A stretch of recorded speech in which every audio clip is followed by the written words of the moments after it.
comunicação é hoje uma das habilidades mais essenciais para pessoas e para empresas.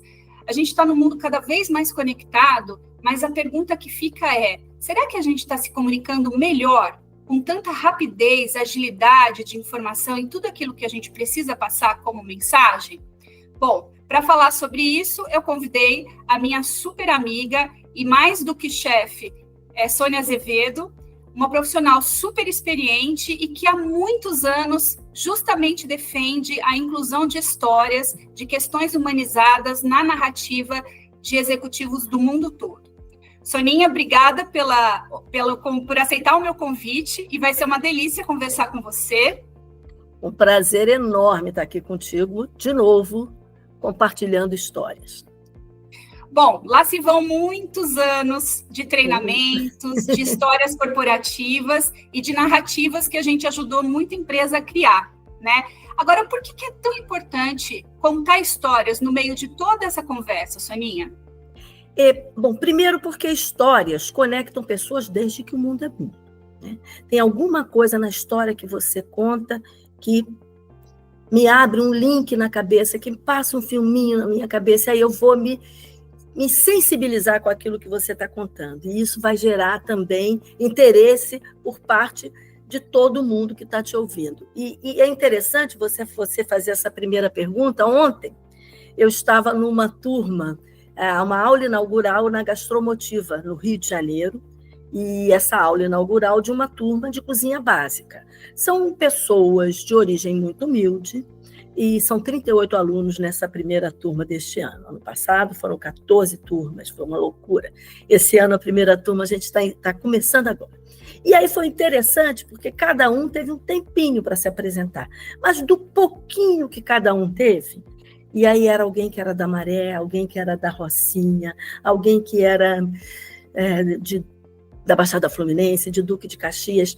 E eu fui me identificando com a origem daquelas pessoas, porque eu também venho de uma origem humilde. E aí eu me sensibilizo, eu me engajo na narrativa dessas pessoas e eu começo a ter interesse. E mais do que interesse, eu quero ter curiosidade. Eu estou doida para as aulas começarem, para ter mais, para conhecer melhor essas pessoas, porque é isso que te engaja. E comunicação humanizada é isso. É engajamento, é conexão, é você me contar uma história, eu me identificar com ela.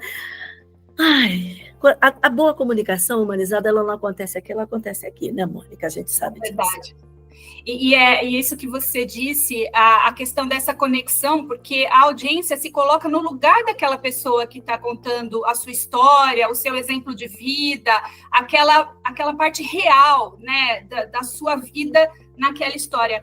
Nos nossos treinamentos, a gente sempre falou muito sobre isso, né? Que antes de ver, por exemplo, um executivo, é o CEO da empresa X, a gente quer ver o homem, a pessoa por trás daquele crachá, por trás daquele cargo, que é uma pessoa real, né? E se a gente olhar para a comunicação interna, por exemplo, esse líder, ele vai inspirar outras pessoas. E se eu posso imaginar que aquela pessoa chegou naquele lugar, eu, como funcionário, também posso vislumbrar essa possibilidade de carreira, né? Então, que bom que a gente tem essas histórias para contar, e eu fico muito chocada quando vejo que algum executivo não quer colocar seu lado pessoal na história. Até outro dia também, conversando com uma equipe de comunicação que estava encomendando um treinamento, elas diziam, para a gente isso é muito difícil, porque o nosso executivo, ele não quer colocar a sua história, ele não quer colocar a sua vida, partes da vida, pelo menos, não precisa ser toda, claro, dentro da sua narrativa para engajar e inspirar as pessoas. Então, que pena, né, que tem alguns ainda que se restringem, não querem colocar essa parte, né? É verdade, é uma pena. Está perdendo uma oportunidade imensa de se comunicar bem, né, de ser humano, de mostrar o seu lado humano. Quando a gente fala dessa questão de comunicação e de histórias reais, Soninha, o que define na prática essa comunicação realmente humanizada? Qual a diferença? Olha, eu acho que exemplos, eu acho não, eu tenho certeza. Exemplos e analogias ajudam a despertar essa sensibilidade. E aí eu vou contar uma outra história de alguns anos atrás, eu acho que você estava comigo nessa ocasião, o presidente de uma grande empresa multinacional do setor de agro, e você não foi, eu me lembro que eu fui sozinha, mas fui treiná-lo para um TED em que ele falaria sobre sustentabilidade na empresa, os projetos de sustentabilidade. E eu deixei que ele falasse sozinho durante 12 minutos. Quando ele acabou, ele me perguntou, e aí? Eu falei, chato pra caramba. O pessoal da comunicação ficou. E eu falei, não, vamos conversar aqui. E aí levei ele para conversar e comecei a contar histórias da minha vida, porque eu percebi que ele também tinha histórias interessantes. E aí, cara, interessantes. E aí foi maravilhoso, porque ele despertou, ele falou, cara, eu me lembrei da minha origem, da minha infância, humilde, nos arredores de uma grande cidade do mundo, e que meu pai sempre dizia, menino, apaga essa luz, menino, não fica tanto tempo no banho, menino, então eu acho que eu já nasci com a sustentabilidade no meu sangue, tá? Eu falei, pronto, começa assim, rapaz. E aí foi um sucesso, ele mandou e-mail agradecendo, porque ele fez um sucesso danado, porque para falar daquele assunto, ele botou a vida dele em jogo. Ele se abriu com as pessoas, eram 600 pessoas olhando para ele, sem apoio nenhum de slide. Então ele, caramba, todo mundo se identificou. Mesmo quem não tem origem humilde, se identificou porque todo mundo gosta de ouvir uma história de pessoas que superaram, né? Superaram uma situação. Então, eu acho que é isso. Exemplos, analogia com os exemplos, e aí dá o seu, se for o caso, ou outro. Um exemplo que você vivenciou na prática, na sua carreira, né? Então, aquele líder que para você foi fantástico, fala um pouco sobre ele, sem precisar citar o nome, mas humaniza a sua história. Eu garanto que você vai lá. Até superação, por exemplo, de alguns desafios, né, Soninha? Eu passei por uma situação como essa, tinha um obstáculo assim, assado, porque isso, quando eu me identifico, eu vejo que aquela pessoa conseguiu fazer algo que eu poderia fazer, você se conecta automaticamente, né? E aí, a partir dali, você comprou e você vai prestar atenção naquilo que aquela pessoa disser. Exato, e você não foge para isso aqui, né? Porque isso aqui, se você não conquistar a pessoa em 10 segundos, os primeiros 10 segundos ela foge para cá. E aí você não pega mais ela, acabou. Não, já foi. Exato. Então, vamos falar um pouquinho dessa questão de erros, né? Quais são os erros que você acredita que afastam justamente as pessoas de uma comunicação empática, conectada e autêntica? O que você vê? E aí eu gosto muito de citar alguns itens como sendo assim proibitivos numa comunicação que precisa ser humana. Primeiro, linguagem rebuscada. Uma fono que trabalhava com a gente lá atrás, ela costumava dizer assim, se você disser assim, Mônica, eu vou na panificadora e já volto. O seu cérebro vai levar 10 segundos para descobrir o que eu vou fazer. Se eu disser, Mônica, eu vou na padaria e já volto. Parece que aparece um pãozinho na tua cabeça, não é? Então, assim, é simples assim, tem que ser simples. Panificadora está certo? Não está errado. Mas o cérebro da pessoa, por mais inteligente que ela seja, por mais vocabulário que ela tenha, vai levar aí uns 10 segundos para, peraí, o que é panificadora mesmo? A padaria é assim, é super rápido. Então, eu acho que linguagem rebuscada, siglas, tudo isso que dificulta, que eu tenho que parar para pensar o que é IGPM mesmo, já complicou a vida da audiência, porque você tem que pensar, dependendo, claro que isso tudo dependendo da audiência, né, Mônica? Se a tua audiência é uma audiência extremamente técnica e você está sendo técnico, zero problema. Mesmo assim, humaniza. Conta uma boa história antes de começar, né, o seu tecnólogo para fora. E é interessante, outra coisa que eu acho que dificulta bastante, frases longas. Vírgula, aposto nunca, porque o aposto, não só você se perde, eu estava falando do que mesmo, é muito comum, né? Você está numa palestra, as pessoas começam, peraí, gente, eu me perdi. porque usou vírgula. Eu tenho absoluta certeza. Então, eu costumo dizer, troque a vírgula por um ponto e a sua audiência vai agradecer. Eu tenho absoluta certeza. Fala com ponto, né? É só falar com ponto. Bom, então, quando eu comecei na faculdade, em 1972, eu tinha apenas 18 anos, ponto. Eu trabalhava o dia inteiro e ia para o subúrbio do Rio de Janeiro, para Quintino, num ônibus em pé, num sufoco danado, chegava na faculdade às 7, só saía de lá às 11. Ponto. Imaginem como eu chegava em casa, um bagaço. Ponto. E aí vai. Porque você imagina, quando eu comecei a faculdade, isso foi em 1900 e tanto, e aí eu viajava não sei o que lá, e daí não sei o que. Acabou, as pessoas já se perderam, eu já me perdi, e a comunicação não atingiu as pessoas, basicamente é isso. Recentemente eu tive uma turma de economistas sendo preparados como porta-vozes, são todos acadêmicos, e uma delas, inteligentíssima, virou para mim e perguntou assim, mas eu não aguento esses tempos de superficialidade, tudo é superficial, a gente não se aprofunda em nada. Eu falei assim, olha só, lamento te dizer, mas é isso mesmo. A pessoa que quiser aprofundar, ela vai esperar para conversar contigo sozinha. Mas se você está num momento em que você está falando para uma grande audiência, e essa audiência é uma audiência eclética, se essa audiência é eclética, cara, fala uma linguagem que todo mundo entenda. Fale com frases curtas, uma ideia complementando a outra, até concluir o raciocínio. Não adianta, você não vai ter tempo para entrar no detalhe.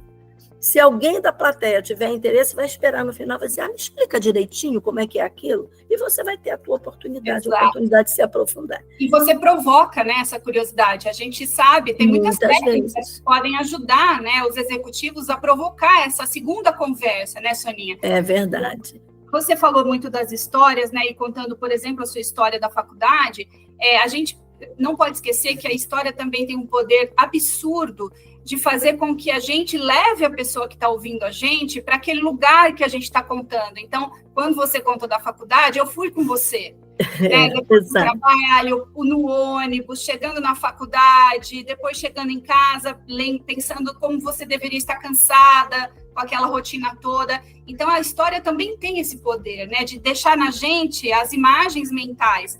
E essas imagens, elas se tornam reais porque o outro embarca na nossa história e consegue fazer com que ele seja parte daquela história. Porque eu também posso me imaginar indo para a minha faculdade, passando pelos mesmos problemas, desafios que você passou, né? Ou mesmo que a minha história seja totalmente diferente da sua, mas eu vou lá atrás, 20 anos atrás, 30 anos atrás, para resgatar essa história. Né? É o cineminha que passa, né, Mônica? É o cineminha que passa na cabeça e parece que você vai vendo aquele cineminha passar, né? É impressionante como isso acontece. Muito legal. E para finalizar, a minha pergunta é de que forma que os líderes, né, e as empresas mesmo na sua comunicação corporativa podem aplicar essa comunicação humanizada no dia a dia, para a comunicação interna, para a comunicação externa, até comunicação com órgãos, muitas vezes reguladores, governo. Como é que a gente consegue aplicar isso no dia a dia? Você disse no início, eu acho que meio que resumiu um pouco disso aí. O líder é aquele no qual eu me espelho, né? Então, o líder, ele deve ser aquele objeto do desejo, né? Então, eu vejo aquela pessoa falando e digo, meu Deus, eu quero ser esse cara. Eu quero ser esse cara quando eu crescer na profissão. É mais ou menos isso, né? Então, eu acho que o líder que faz isso, que consegue contar boas histórias, conte histórias sobre pessoas que inspiraram eles, porque o líder é o inspirador. Então, eu vou contar, gente, vocês sabem quem me inspirava? Era o fulano. Não sei se vocês se lembram, mas esse cara foi um executivo que fez um trabalho maravilhoso na frente da empresa tal, e era ele era o meu objetivo, eu queria chegar um dia a ser aquele cara. Então, conta uma história sobre o teu sonho também, né? Que eu acho que isso é legal. Eu, por exemplo, né, alguns treinamentos que eu já dei, que a gente estudou líderes comunicadores, a gente estuda Gandhi, por exemplo. Uhum. Para mim, é uma inspiração. Um cara que não movia nem palavras, ele apenas fazia o povo inteiro sentar no chão e esperar, e o exército inglês parava. O exército inglês não tinha como avançar sobre aquela multidão de homens sentados, de homens e mulheres sentados, né? Então, isso é muito legal. E aí, um exemplo mais, não tão recente, mas mais recente, eu me lembro de uma ocasião que o presidente da IBM, o então presidente da IBM, eu não vou me lembrar mais o nome dele, mas ele foi capa da revista Exame numa motocicleta.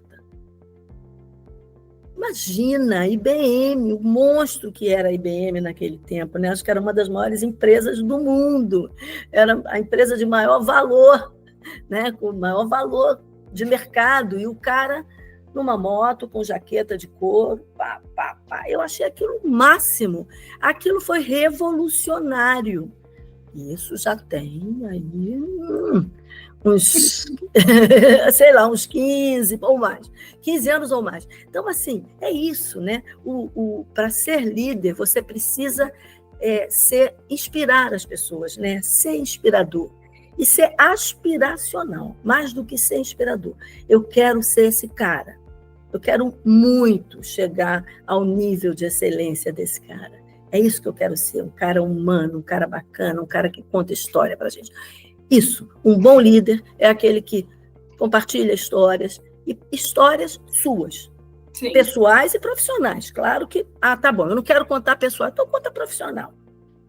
Experiências que você teve na sua vida profissional, né? Esse presidente que eu falei no início do agronegócio, ele quis contar uma história pessoal, mas tem outros que não, que querem contar histórias profissionais.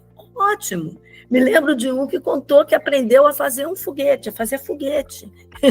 E era muito engraçado, um presidente de empresa do setor de energia.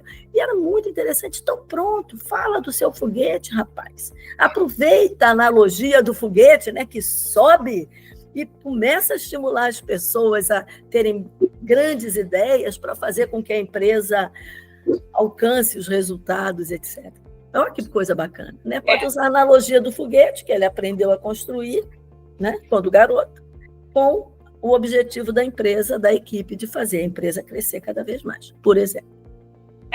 Dá certo, né? É isso, com certeza dá certo. Com certeza as pessoas vão... Aqui, ó, vai criar aqui na cabeça um foguetinho subindo, é impressionante como vai. E as pessoas vão entender, de fato, eu posso fazer esse foguete aqui subir também. Né? Exato. Então, isso, é mais ou menos isso. Muito bom. Bom, que delícia. A gente vai ainda bater muitos outros papos como este, se tudo der certo. Obrigada pela tua conversa, obrigada por aceitar de novo o meu convite.